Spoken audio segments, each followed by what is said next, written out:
আপনি এইভাবে task tracker কিভাবে তৈরি করবেন? দেখুন আমি যখন এখানে ক্লিক করতেছি আমার কিন্তু যেই গ্রাফটি অর্থাৎ চার্টটি আছে এটা কিন্তু সম্পূর্ণ পার্সেন্ট আকারে দেখা যাচ্ছে কতটুকুন আমার এটা হলো কমপ্লিট। আমার যে টু ডু লিস্টগুলো আমি আবার এই চেক থেকে টিকগুলো উঠিয়ে নিচ্ছি। দেখুন আবার কিন্তু এটা কমতেছে।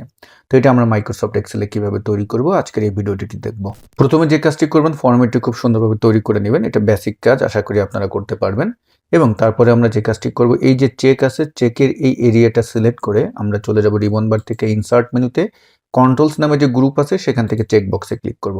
এখন এই যে ডান নামে যে ঘরটি আছে এখানে এসে আমরা ইকুয়াল টাইপ করব এবং ইকুয়াল টাইপ করে আমরা এখানে কাউন্ট ইফ ফাংশনকে টাইপ করব।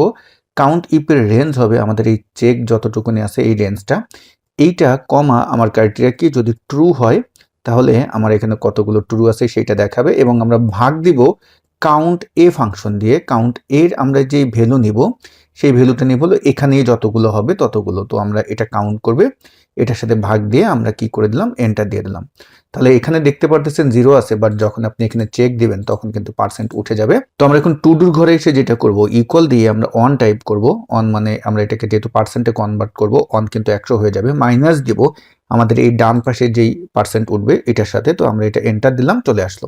এবার আমরা যে কাজটি করব ডান এবং টু ডু এই ভ্যালু রেঞ্জটা সিলেক্ট করে আমরা চলে যাব ইনসার্ট মেনুতে এবং চার্ট নামে যে গ্রুপ আছে এখান থেকে এই যে আমাদের যে ডোনাট বা পাই চার্ট আছে পাই চার্টের এখানে এসে লাস্টে ডোনাট চার্ট নিয়ে নেবেন এবং তারপরে আমরা যে কাজটি করব এই চার্টের হোল সাইজটা বৃদ্ধি করে দেব। তো আমরা এই চার্টটা সিলেক্ট করে আমরা চার্ট ডিজাইন মেনু থেকে আমি এই পার্টটি নিয়ে নিলাম। এখান থেকে আমরা ধরেন এই প্লাসে গিয়ে আমি আবার এই ডেটা লেভেল বা লিজেন্ড এগুলো আমার প্রয়োজন নেই, এগুলো আমি উঠিয়ে দিলাম। এখন আমি ফরম্যাট মেনুতে গিয়ে শেপ ফিলে গিয়ে নো ফিল শেপ আউটলাইন আমি নো আউটলাইন করে দিলাম। এবার দেখুন আপনি যখন এই চার্টে ক্লিক করতেছেন তখন কিন্তু খুব সুন্দরভাবে এটা ফিল হচ্ছে, আবার যখন আপনি এটা ক্লিকটা উঠিয়ে দিচ্ছেন তখন কিন্তু এটা থাকতেছে না। তো আমরা এখন যে কাজটি করব এই ভিতরে আমাদের ভ্যালু দরকার, সেই ভ্যালুটা কোন ভ্যালুটা হবে ডান কত পার্সেন্ট হলো সেই ভ্যালুটা দরকার। এই জন্য আমরা ইনসার্ট মেনুতে যাব, ইনসার্ট মেনু থেকে শেপে আসবো, একটি টেক্সট বক্স নেব, টেক্সট বক্সটা আমরা এখানে তৈরি করব। তৈরি করে আমরা ফর্মুলা বারে গিয়ে ইকুয়াল টাইপ করব এবং ডানের যে পার্সেন্ট এটা সিলেক্ট করে এন্টার দেব।